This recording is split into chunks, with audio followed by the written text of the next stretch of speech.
Hello, my lovies, and welcome back for part 2 of the sunset cowl.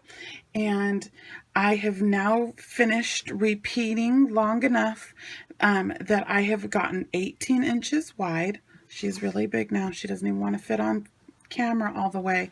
But from stem to sternum, we've got 18 inches. And what that ended up doing is after the first part of the pattern, I repeated 9 times. So there's a total of 10 puff stitch rows to give us 18 inches. And then now from length is 60 inches and width is 18. Now, like I said, if you guys want it wider or not as wide, do it what fits good on your body. So thank you for coming back. Let's get started on part 2. Okay, lovies, I'm just going to start off by apologizing. This tutorial went sideways. I am very embarrassed, but I am just not up to filming a third time. This is my second time filming. My laptop is done for. So anyway, when we were first going to start part 2, we ended part 1 with the puff stitches. And then now what we're going to do is start the edge that will end our rectangle. And that is just the 3 rounds of single crochet, then front loop, single crochet, back loop, single crochet. And then we will start on, these are just a row of double crochets, and then 2 rows of the front post, back post shallows, and then ending with a row of single crochets. So I do apologize. 2 of my parts of this video were corrupted, and so I'm so embarrassed, but I'm just, my migraine is coming back and I just am not up to filming for a third time. So I will put a written guide into the comments or into the description below to help guide you through this very poor part 2 tutorial. So I'm just going to apologize now. Sorry, guys. Okay, so we're just coming to the end here, and you should have 131 stitches. But again, if you don't, like I said in part 1, throw an extra single crochet in there somewhere. Let's not frog. This pattern is very forgiving. So if you've dropped a stitch, just throw an extra one in there, do it back here though. Don't do it on the end. Do it, throw a couple doubles, throw a couple singles, 1 or 2 singles into the chain spaces, and you won't even be able to see it. So now I've come to my end, and now we're going to start with the front loop single crochets like we did when we began. So let's do 1 chain, single crochet in the first, and then start grabbing your front loops. And let's make our little ribbing and do our front loop across. Now, I have just started my second cake. So the main body of this took about 600 yards. So I'm anticipating that with the hood and the border that we're going to put across the top of the hood and down the lapel is going to take maybe another 300 yards. So we're looking anywhere from 900 to 1,000 yards of a 4-weight yarn. So if you are, using a 4-weight, there you go. It's going to take about, let's see, this is a Karen Big Cake. I think those are 603 yards. So yeah, I would anticipate about 900 yards to complete this project of a 4-weight. Now the puzzle yarn, I believe that one is 370-ish yards a skein, and I used 2.5. So I'd say this is for the puzzle yarn, probably 1,100 to 1,200 yards if you're using the bulky 5. Now, if you're going to use something even smaller, like a 3-weight or a DK sock, then you're probably going to look close to 1,500 to 1,000 or 2,000 yards. But I bet the drape would be gorgeous. I actually have a Hobie twister that I think this would be gorgeous and feel awesome on the skin. But I don't, I think I would come up short only using one cake. Those cakes are about 1,000 yards. So I do have some of the twirls, but oh boy, those are not easy to work with when those strands are not spun. They're just like 4 loose strands of thread, and they're kind of hard to work with. But I've noticed if you hook up and use like a much larger hook, that they are much easier to work with the Hobie twirls. So anyway, I am going to meet you at the end. I know you don't want to sit here and watch me do a bunch of front loop singles, so I'll see you at the end. Okay, so now we're just coming to the end. We just got a couple more of these front loopies, and then remember, in the last one we're going to go just a regular double crochet, so single crochet, so just make sure to get under both of those loops and finish off. And let's turn this beast. She is getting really big.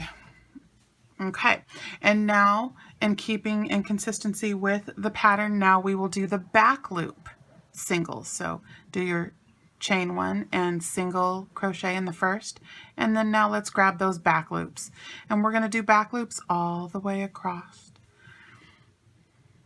Oh, sorry, please bear with me. I have been fighting through a migraine for the last 6 days that just punched me in the face. So I am still a little wonky. I do apologize, and for not having my live last week. But yeah, so I'm feeling much better today, and I just really wanted to make sure, just in case anybody is doing this project, that I followed my schedule and got this out for you today.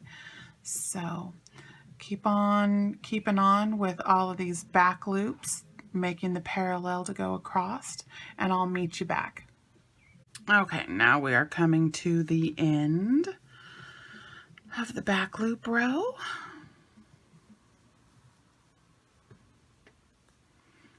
And right there, remember, in the very last, we just do a single, get both those loops, and let's turn. Okay.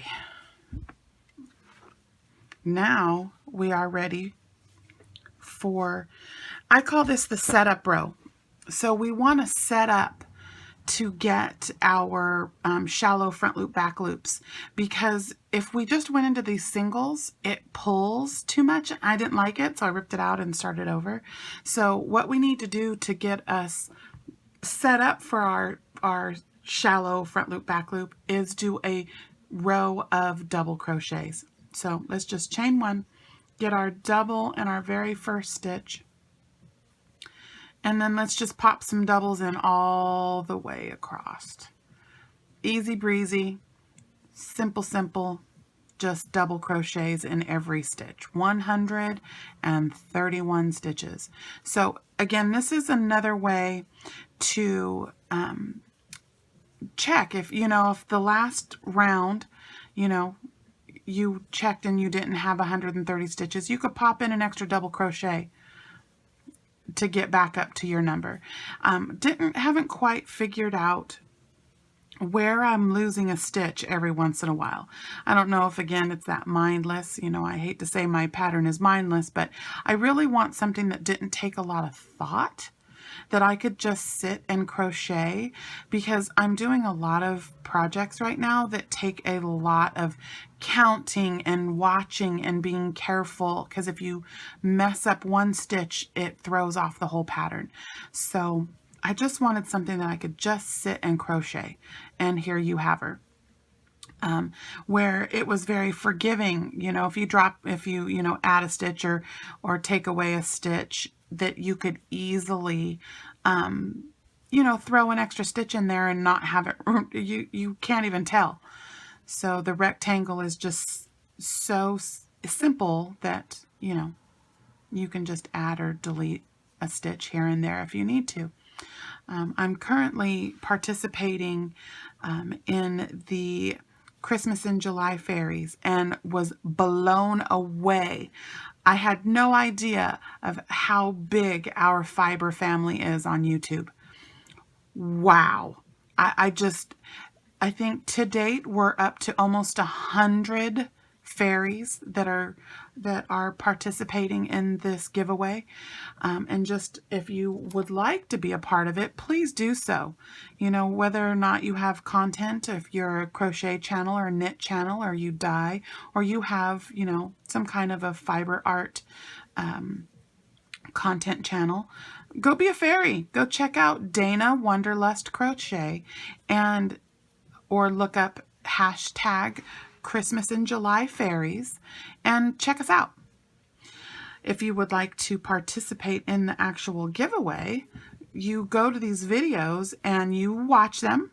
You know, give the person a like and subscribe. You have to be a subscriber, and you have to be a public profile for us to be able to run the comment picker to select the winners. And what we do is on July 15th, I am going to go to my video that now has like 400 comments, and I am going to use the random comment picker and pick a semifinalist.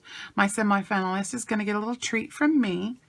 And then what happens is all of the fairies will go and give Dana of Wonderlust Crochet our semifinalists, and on July 25th, she will pick the grand prize winner. Now, the grand prize winner is going to receive a gift from every single fairy. So like I said, there's 100 of us right now. That means you are going to get 100 personalized gifts from each of these channels. What? So we're looking at making this an annual thing too. So fun times, fun times. Go check it out. We would love to have you. So I am going to go ahead and push pause and meet you at the end. Okay, now I'm coming to the end of our doubles. Just our plain old doubles. Make sure to get that last one in the end. We're going to turn. And now it's time for our shallows.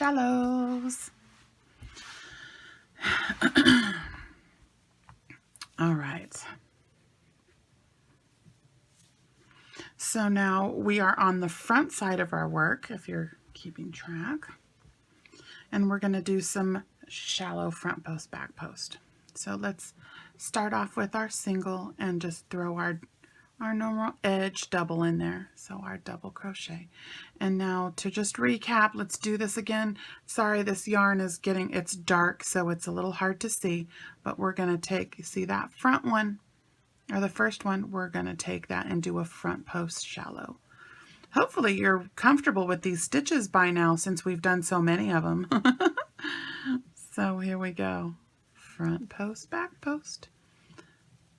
And I'll do a couple of these with you.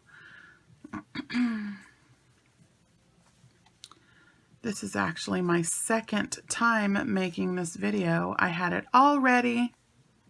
I was ready to upload it and hit the wrong button, and I deleted it. So I had to rip out all of this work and do it over. So I'm trying to remember all the touch points that I had touched on. See, we talked about the yarn, about 1,000 yards for a 4-weight and maybe 1,100 for a 5. We talked about the Christmas fairies and the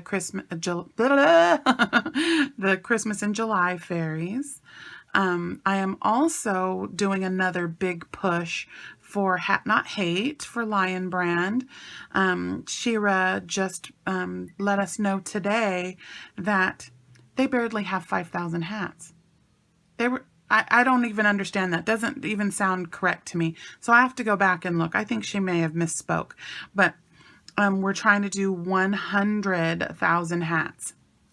So I am now on my second round of 20. So I'm doing the 20 for 20. And I already mailed off 20. And now I'm doing another 20. So if you guys like to make hats or don't like to make hats and you'd like to learn how to make hats, I went to Bag-A-Day Crochet and she has like 75 hat patterns. and they're really easy to follow. Get yourself some blue yarn, make some blue hats, whether you knit them or crochet them, and send them to Lion Brand. Shy made me do it. Shira is just amazing, her energy, and we've got to support her. We need to stop the bullying because it's ridiculous, especially with everything that's going on right now. This bullying needs to stop. So Blue Hat Nation, let's do it. All right, well, I'm going to go to the end now and I'll meet you back. Okay, so it looks like it corrupted another one of the files, and where we were leaving off was coming to the end of the first row of the front post, back post shallows. So you'll do one more row right now of front post, back post shallows, and then to cap it off, we're going to do one row of single crochets. So, and at the end of your row of single crochets, you are going to tie off.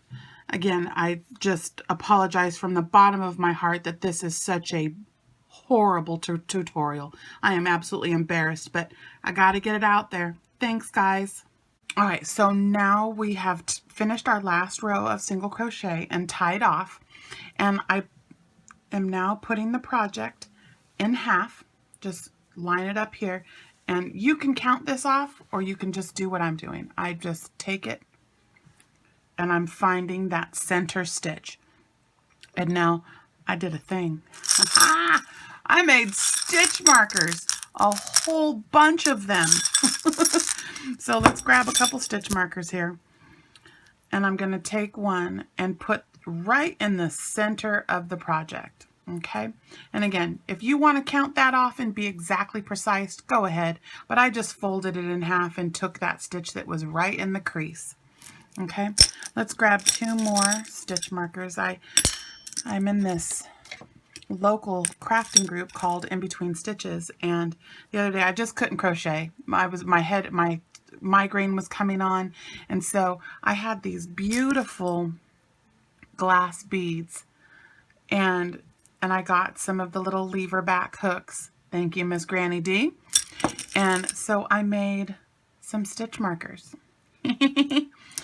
So I need that. Let's grab two more. We'll grab a purple.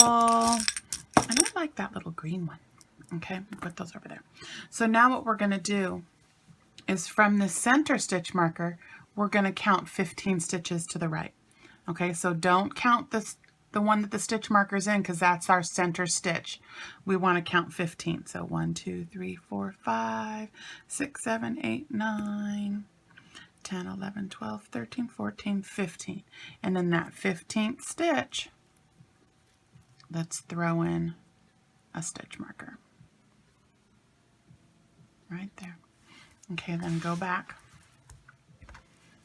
to this middle stitch marker, and now we're going to count 15 to the left. Okay, so 1, 2, 3, 4, 5, 6, 7, 8. Oh, I lost my spot. See, boy, I'm getting really tired. 1, 2, 3, 4, 5, 6, 7, 8, 9, 10, 11, 12, 13, 14, 15. And in that, where did you go, little friend?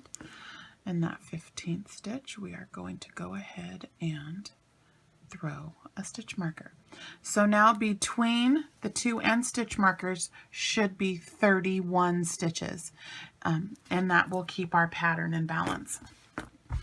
Okay, so I am going to work on this off camera because unfortunately I need to take a break. My migraine is coming back, but I wanted to get this out for you since this is my second time recording this entire thing. It's time for a new laptop. I can't believe it's corrupting my files.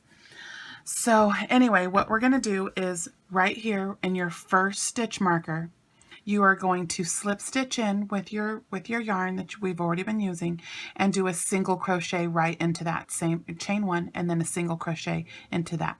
Then single crochet all the way across till you get to the second stitch, or this end stitch marker, and you are going to end there, and that will be the 31 stitches. Then you're going to turn your work and start the pattern over. Front loop, single crochet across, back, flip your work, back loop, single crochet across, then puff, and repeat that until you get your hood will be a square that's 15 inches long.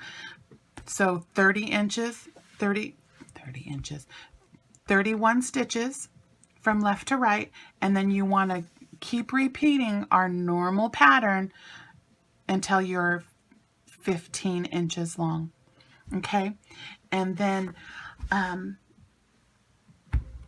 am going to do my very, very best to come onto a live tomorrow at the latest Sunday and work on this hood together with you guys. And I do apologize so much for the end of this tutorial being so poor.